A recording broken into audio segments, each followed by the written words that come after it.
Welcome back to the best of the West. Man, my mind's going blank here. I'm thinking about Todd Talk, but no, this is best of the West. With your host, me, Jake, and Stacey, as always. Stacey, how you doing tonight, man? Well, I was pretty good up until that final buzzer went off in that Mhm. Alabama Georgia basketball game, but that's neither here nor there. And we'll talk a little bit about that, obviously, and also some just SEC hoops in general. So excited to be here, and it's going to be a lot of fun to talk about some SEC basketball. Absolutely. We have a guest coming on here shortly. That's going to talk hoots with us real quick. For most of the majority of the time here, but just my thoughts real quick about this Alabama team. I have said it for a couple of weeks now at work. There's a lot of me, and not team oriented players. And like tonight, and it's been an issue. It's been an issue long before Nate Oates has been there. But free throws, I mean, it's a free freaking throw, and we cannot make them for some reason. I mean, that was an Yeah. issue again tonight, and it's been an issue before. Like I said, before Nate Oates got there, with Avery Johnson and with Anthony Grant. And I mean, I don't understand that part, but I guess it's a mental thing at that point. But yeah, it's it's kind of tough to talk about. But I mean, this team has a talent because last year's team, I was looking at some stuff before we got on. Last year's team went 1-3 in against AP top 25 poll opponents. This year they're 4-1.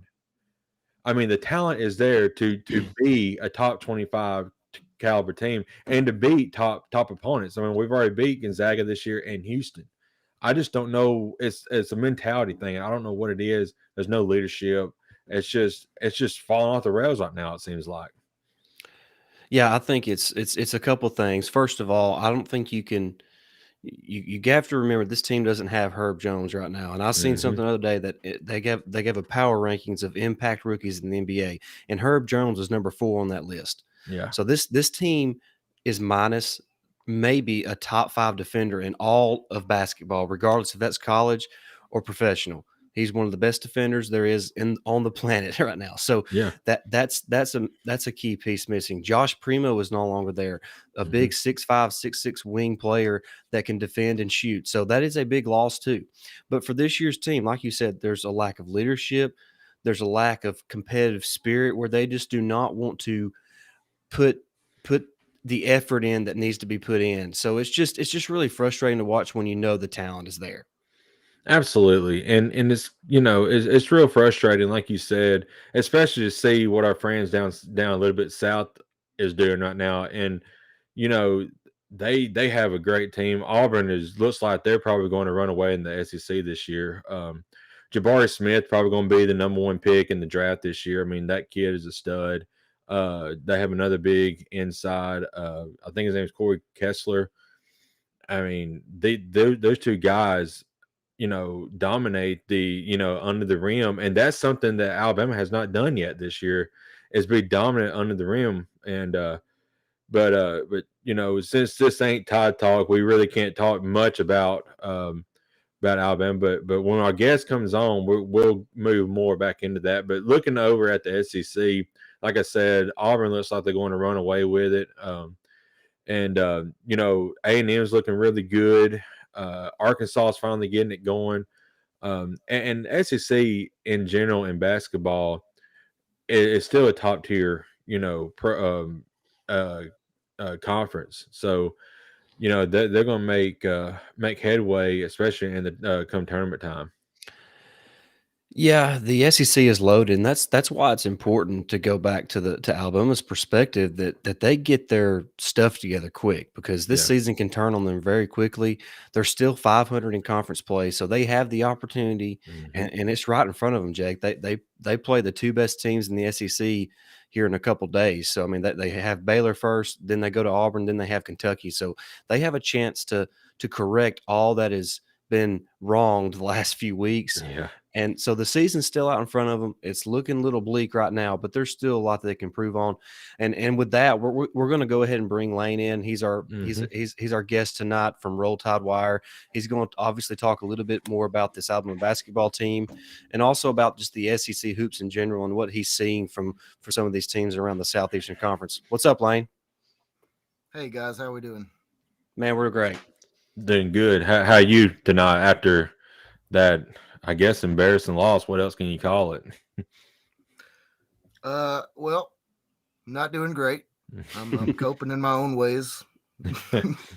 just, man, I'm just hoping we get this figured out soon. Yeah, talk about what you've seen in this team this year. I told Stacey before you come on. To me, there's a lot of me's and not a lot of team oriented players, and of course the free throw issue. It's been going on for a while at Alabama, even before Nate Oates. It's a free throw, and we just can't make them for some reason. What do you see is the biggest issue right now on the team? I I agree with you guys. I don't think there's anybody that's willing to step up into a firm leadership role. Hmm. And I feel like the turnovers that we commit are avoidable. Yeah. So it's just frustrating to see it continue to happen week after week, game after game. I don't have many words. Yeah, Yeah. it becomes frustrating to watch when you see a team that is full of talent like Alabama, and they're not really living up to that type of talent because they're not really focused on the right things. It doesn't seem like I mentioned a few minutes ago, the competitive spirit's not there. They're continually out hustled, and that's just a reflection of leadership, not so much from the coaching staff, because I believe the coaching staff is tough on the players, but at some point, and we talked about it during the football season, that at some point in time, leadership within that locker room, within the players, is going to have to step up. And you saw that with Bryce Young and Will Anderson Jr. Is anybody going to, take the bull by the horn here on the basketball team and kind of take over and say, look, guys, this is what we got to do to make sure we get out of this rut and perform up to our capabilities? I'm really hoping that JD Davison, honestly, I'm hoping that he can get to where I know that he can be. The only thing he really needs to polish up is taking his shot when he sees it. Hmm. I mean, that's very important. He's had so many wide open shots that he just turns down because he doesn't trust his shot. Right. And I'm hoping that he can be the guy, because he can pass dimes like crazy. Oh, yeah. I mean, he's probably the best passer on the team. Yeah. If he can get in the rhythm that I know that he can get into, I think that he can be the guy. But also Javon Quinterly, we've seen the kind of guy he is. We know what he's capable of. I think he can. I think he can also be that guy that's going to give us a really big boost when we need it. I don't think we're done. This is a very embarrassing loss, but I think we can recover. Well, and that's Yeah. what I try to. It's important for everybody to remember the SEC schedule is really about halfway. We're just halfway through it, so there's a long way to go, and a lot can happen over the next few weeks to change the narrative about a basketball team. So, I mean, you look at it. I know Auburn was tied with Missouri at half. I mean, and Yeah. they're the number one team in the country. Anything can happen in basketball. I don't know what's going on right now in the game, but uh, anything can happen. It's just one game. I know it's been kind of frustrating for Alabama fans, but just stick it out. I think we have the right man coaching the team, and it's just about finding the right guys on the floor at the same time to kind of. It's just like they're in a slump. I don't know. I don't know what they need to kind of get a shot in the arm, but I'm with you, Layne. I would like to see JD be more assertive on the offensive end of the floor. And I would like for Quinterly. Quinterly's just in a slump right now shooting. That's just, I Yes. mean, if he could get out of that slump from the 3-point range, it would really open up the floor for him and then also the other players on the court. So, but we've kind of talked about Alabama enough. This is supposed to be an all SEC show. Right. Layne, I want to get your expertise on this. You follow the SEC closely, especially on the basketball side. Unfortunately for us three, we're all Alabama fans, and Auburn is the number one team in the country. I don't really think you can argue the fact that they're not at this point in time. But what makes this Auburn team so good? Well, their post play is magnificent. I Yeah. mean, the way they get their bigs involved inside, offensively and defensively, is it's extremely impressive. Uh, and that's hard for me to say that Yeah. Auburn impresses me in one fashion or another, but it's true. Their guards know where to move the ball to. They have superb ball movement. You know, their ball reversals. They run that stuff all the time, and it's just perfected just about. It's beautiful. Yeah. Yeah. I told Stacey before you jumped in that Jabari Smith looks like he's probably going to be the number one player drafted, in the NBA draft this year. I mean, that kid is a stud. You was talking about post play. And they also have like I think he's like 7'1", 7'2", Kessler down low. I mean, like you said, their post play is outstanding right now. And their guards, they don't commit, turnovers. And it's kind of tough to watch Auburn and see what Alabama's doing, all the things that Auburn's doing that we have the ability to do. We're just not doing it right now. Yeah. Quick update. I know you said they don't turn the ball over, but I can tell you they are doing a ton of that right now against Missouri. Yeah. They've turned it over so many times, and they're actually down by 1 in the second half. So. Yeah, it's 39-38. About 13 minutes left to go in the game. So keep an eye on that. That could be an upset tonight. Missouri's magic continues in Columbia. Yeah. Martin's a good coach, and there was a lot of talk about him, them wanting to get rid of him earlier this year, and there was even a fake report out that they had fired him. But I think he's a really solid coach. Just for whatever reason, the talent isn't there right now in Missouri, but he gets the most out of really what he has. Oh yeah, every game. Look, we know that Auburn is the top team in the SEC, Layne, and then it's Kentucky, obviously. But how do you see the remainder of this outside of those two teams? I think right now it's really a 2-team league at the top, and then it's really about probably 8 other teams that are really battling for that second tier. How do you kind of see that the SEC finishing up this year? It seems like it's pretty wide open after Auburn and Kentucky. Yeah, to begin the season, obviously, we knew that Kentucky would be good. We thought that Tennessee would be better than what they have been. But the surprise to me, and I know they haven't played much of a tough schedule so far, but Texas A&M is, they're actually doing way better than I thought they would at this point. Yeah, they're 15-4, I think, on the year right now. Yeah, right. They're sitting at 4-2 in SEC play, 15-4 overall. Obviously, Buzz Williams is a good coach. We know what he done in his previous stops, but just when it's all said and done, Layne, how do you think the SEC standings, end up? Doesn't the top 4 teams receive first round buys in the SEC tournament? Who do you think those top 4 teams will be? Okay, I'm gonna go with Auburn. Yeah, they're probably gonna be the number 1 overall. I don't see anybody usurping them, with how they're playing right now. Anyways, number 2, I'd still have to go with Kentucky, just because Severe Wheeler, and Ty. These guys are dang near unstoppable. After that, though. Like you guys said, it's pretty much wide open. Like, I'd like to think that Arkansas can get back in the mix eventually. They're definitely not playing as well as they could be. But we'll say 3. We'll say 3 is going to be. I really don't know, guys. It's tough. It's tough. Yeah. I'm looking at it right now, and I'll be honest with you. A lot's going to be decided over the next couple of weeks, especially looking at from an Alabama fan's perspective. If Alabama can get 1 out of the 2 against Auburn and Kentucky, I think that's going to go a long way into how they finish out this regular season. And they're still right there in the mix because, like you said, Arkansas is struggling, Tennessee struggling, LSU is struggling.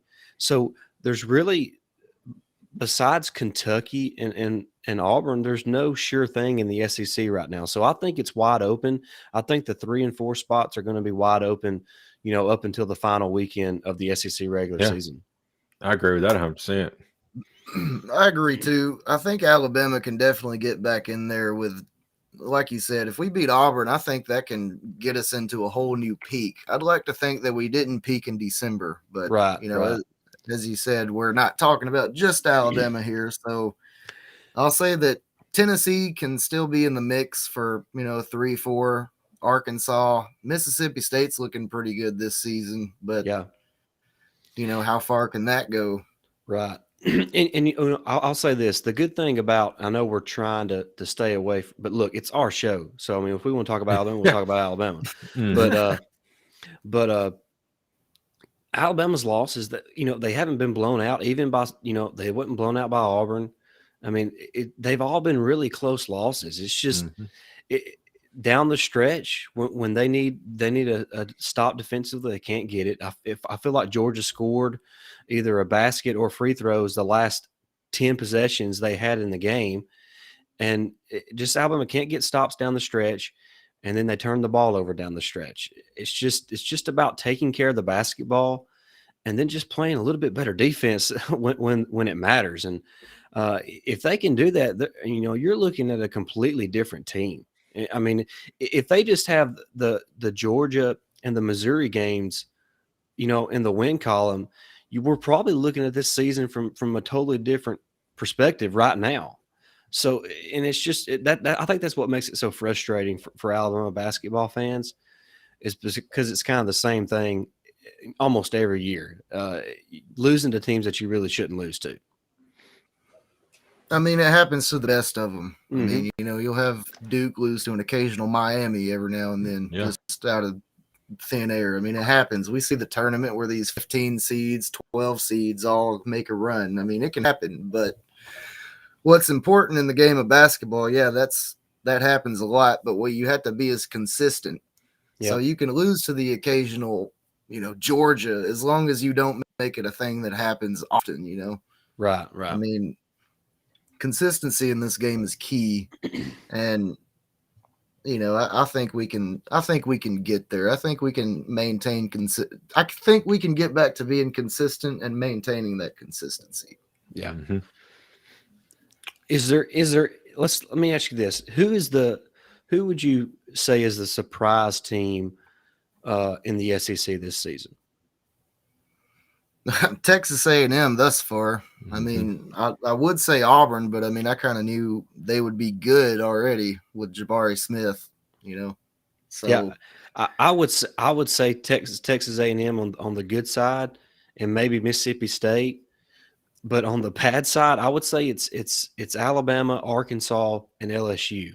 Yeah, I don't think either three of those teams are playing up to their capabilities. Definitely LSU. Yeah. And I mean, Alabama and Arkansas was 1-2 last year, in the SEC standing. So both of them, kind of starting out of the gate, kind of slow. So it's kind of odd to see.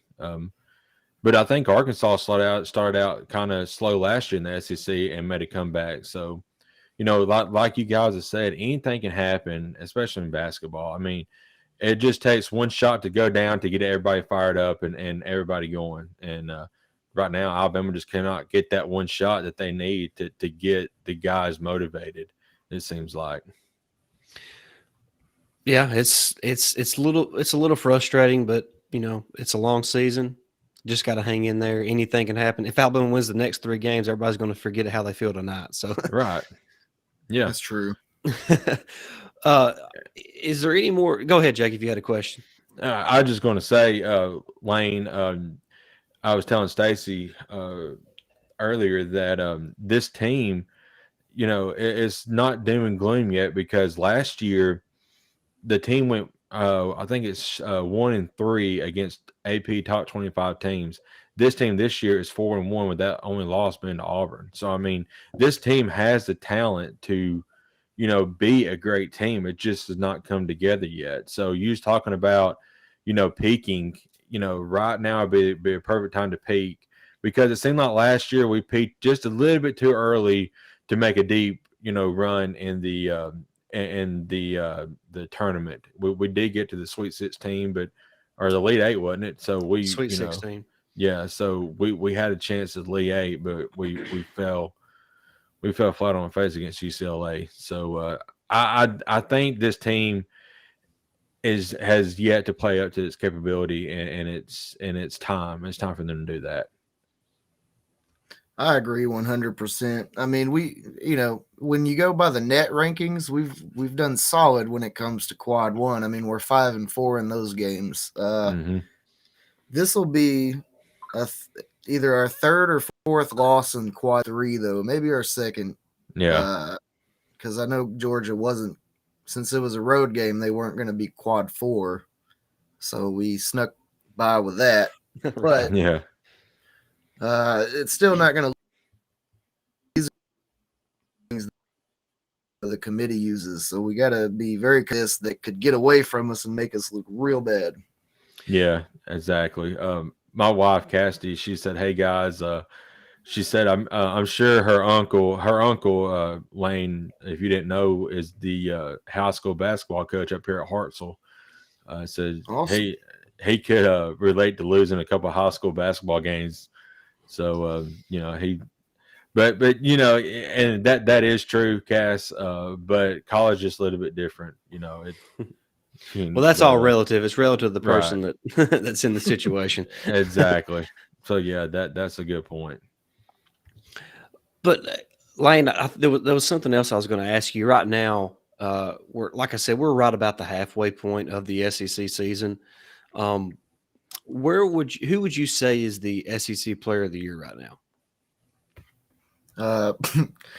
I don't think it's hard to answer that question. I'd probably go with Jabari Smith just because I hate to say it, but he's probably going to be the number one overall draft pick. If he's not, there's something wrong, dude. That dude is unreal. He is. Oh, it's so frustrating, but it's just so true, though. Hey, it's just 1 year, though. He's just there 1 year. That's true. But I mean, what about JD Davison? I mean, what is he going to do? I mean, he's projected by some to go mid first round, but with how he's looked, I don't know. He's been so inconsistent that he could probably make himself some money by coming back and improving his draft stock, because if he developed an outside shot, I mean, he's a top 10 pick. But without that shot, he's probably, late teens into the 20s. So that's going to be interesting to follow come draft time. Absolutely.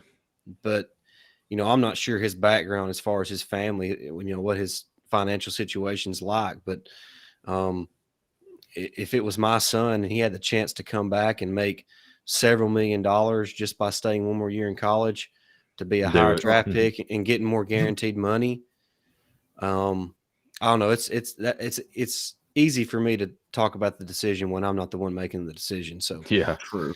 But yeah, I'm with you. I would go Jabari Smith. He's dominant.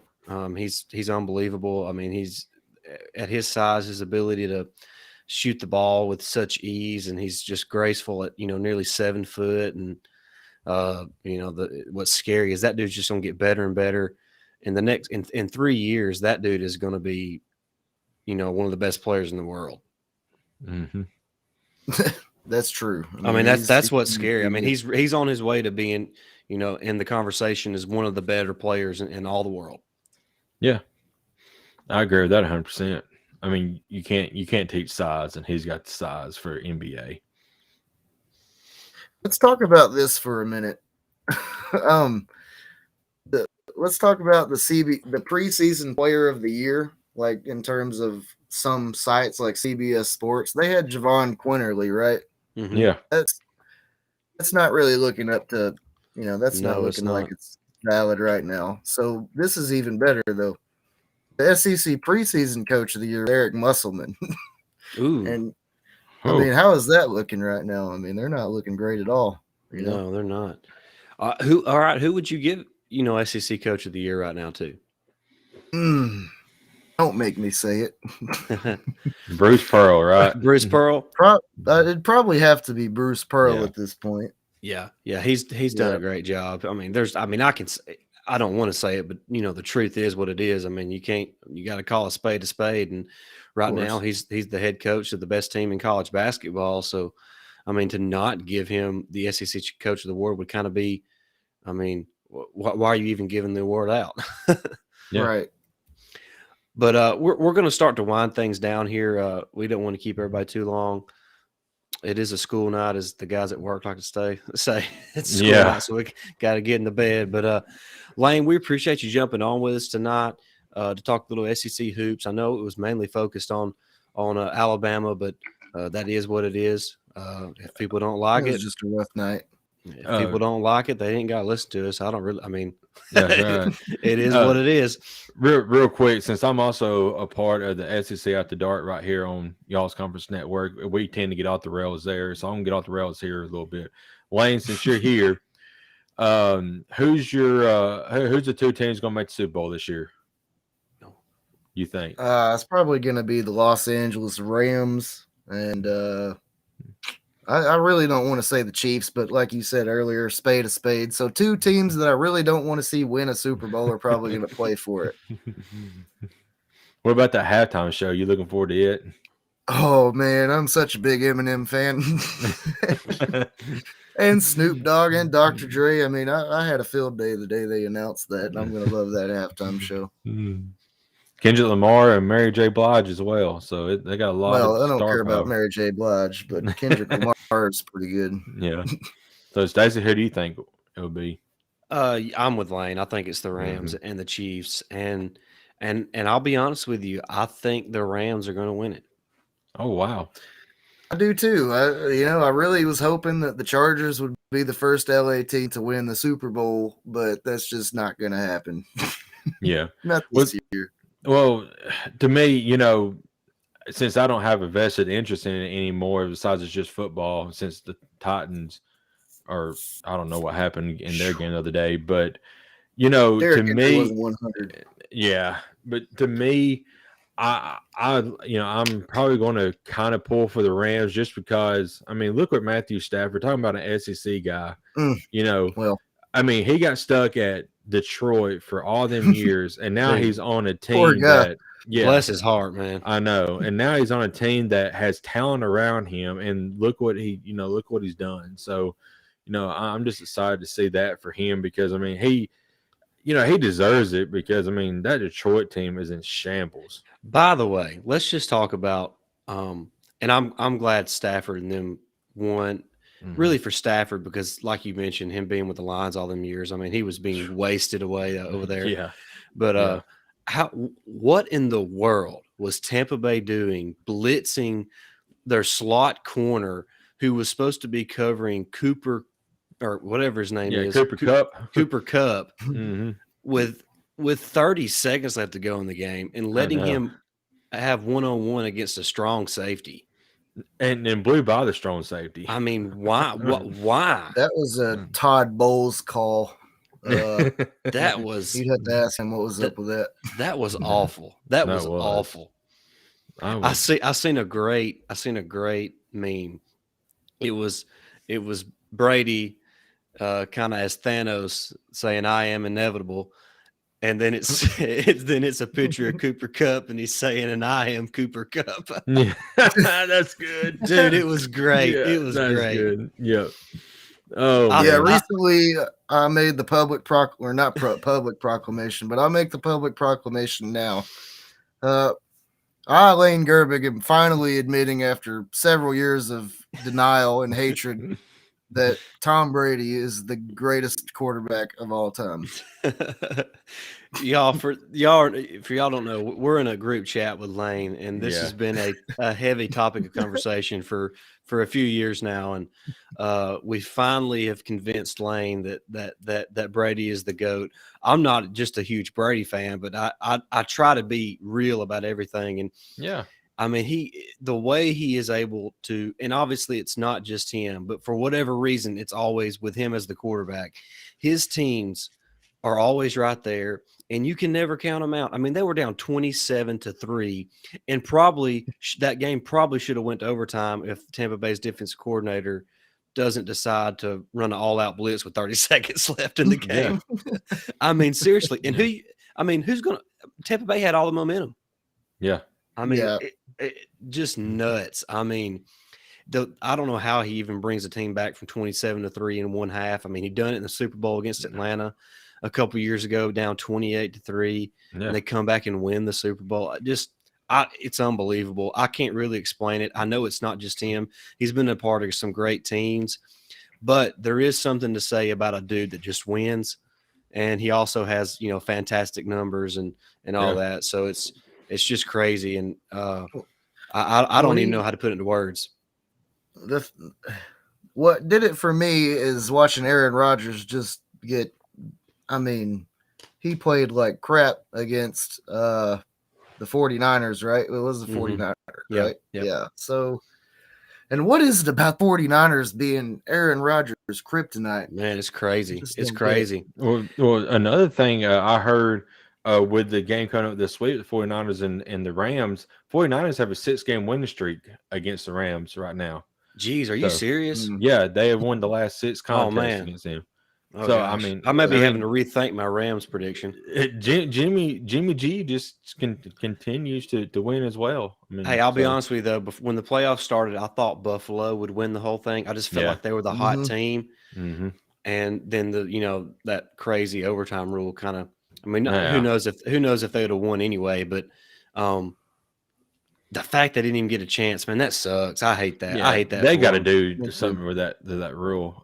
Layne, you brought him up talking about another guy who a lot of people have mentioned him in the GOAT talk as well. But real quick, both of you guys, do you think Aaron Rodgers is in a Packer uniform next year? Nope. No. I don't think he is either. Hey, Titans, y'all need a quarterback.